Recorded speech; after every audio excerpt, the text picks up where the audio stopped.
கர்த்தருடைய பரிசுத்த நாமம் மகிமைப்படுவதாக. பிரியமானவர்களே, நாம் செய்கிற ஒவ்வொரு காரியங்களும் வாய்க்க வேண்டுமென்றால் தேவனுடைய ஒத்தாசை, அவருடைய சகாயம் நமக்கு மிகவும் தேவையாயிருக்கிறது. நிச்சயமாகவே அவர் நம்முடைய காரியங்களை வாய்க்க பண்ணுகிற தேவனாயிருக்கிறார். அதனால் அவரே நம்புவோமாக, அவரிடத்திலேயே பற்றுதலாக இருப்போமாக.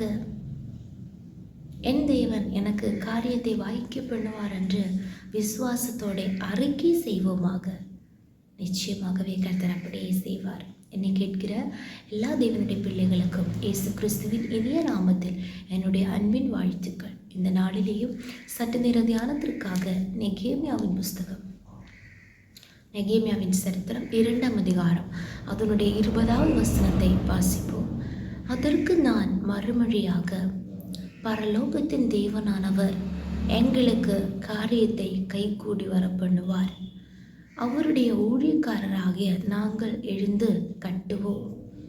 உங்களுக்கோ வென்றால் எருசலேமிலே பங்கும் இல்லை, பாத்தியமும் இல்லை, உங்கள் பேர் விளங்க ஒன்றும் இல்லை என்று அவர்களுடனே சொன்னேன்.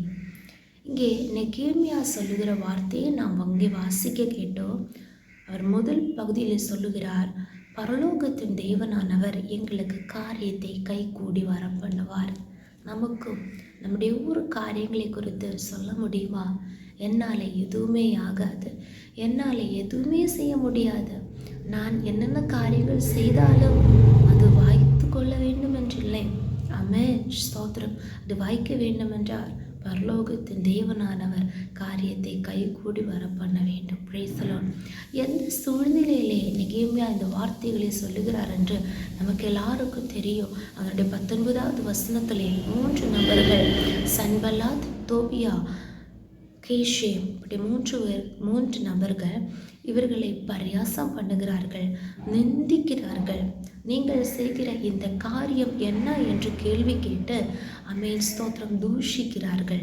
ஆனால் அவர்கள் ஆமென் கேள்வி கேட்கும் போதும், ஆமென் அவர்கள் நிந்திக்கும் போதும், அவர்கள் பரியாசம் பண்ணும் போதும் அதை கேட்டு சோர்ந்து போகாமல் நெகேமியா தேவனுடைய பக்தன் சொல்லுகிறார், பரலோகத்தின் தேவனானவர் எங்களுக்கு ஒரு தேவன் உண்டு, அவர் பரலோகத்தில் இருக்கிறார், அவர் எங்களுக்கு காரியத்தை கைகூடி வர பண்ணுவார். Praise the Lord. ஆனால் அதற்கு பிறகு இதை விட எதிர்ப்புகள் வந்தது.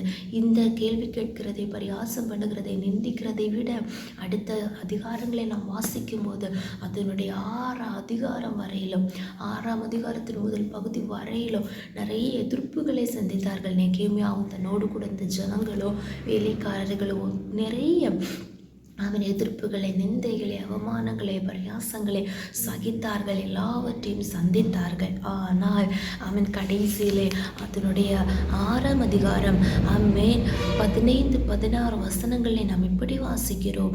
அப்படியே அலங்கமானது 52 நாளைக்குள்ளே கட்டப்பட்டு எலூல் மாதம் 25ஆம் தேதியிலே முடிந்தது.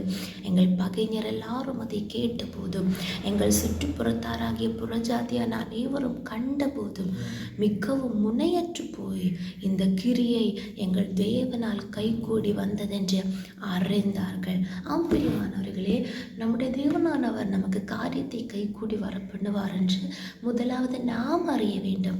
நாம் அறியும் போது நாம் அப்படியே அவரை விசுவாசித்து அவரை சார்ந்து ஆமென் ஒவ்வொரு காரியங்களை நாம் ஜெபத்தோடு செய்வோம் இல்லையா? அப்படி நாம் செய்யும்போது, போராட்டங்கள் வரும்போது ஆமென் நாம் திடமனதாக உறுதியாக இருக்கும்போது, அடுத்ததாக அதே காரியத்தை நம்மை பரியாசம் பண்ணினார்கள், நம்மை நிந்தித்தவர்கள், நம்மை தூஷித்தவர்கள், நம்முடைய பகைஞர் சொல்லும்படியாக கர்த்தர் அற்புதங்களை செய்வார். ஹல்லேலூயா. இந்த வார்த்தை அப்படியே பிடித்துக் கொள்வோமாக, விசுவாசிப்போமாக. இங்கே நமக்கு தெரியும் அவர்கள் ஆமென் எந்த காரியத்தை செய்ய தொடங்கினார்கள் நமக்கு தெரியும்.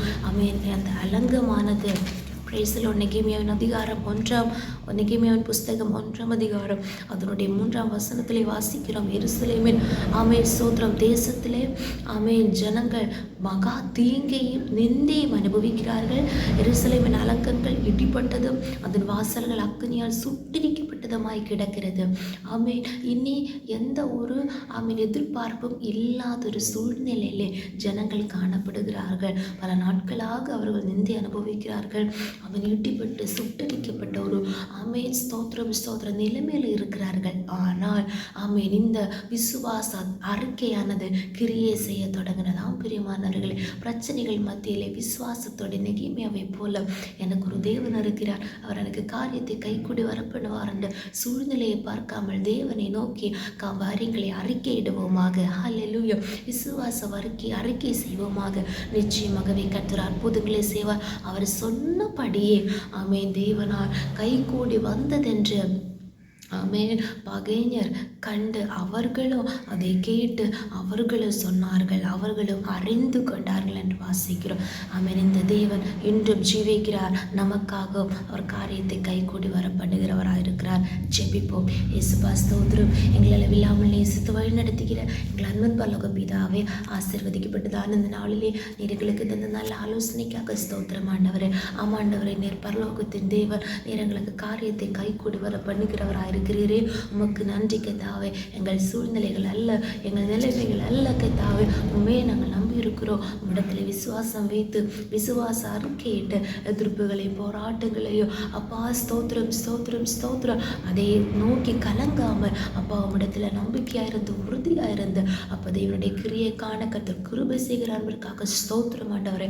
அதேபடி நீ காரியத்தை கைக்கூடி வர பண்ணினது போல இன்றைக்கு கர்த்தாவே எவ்வளவு முயற்சித்தோ கைகூடி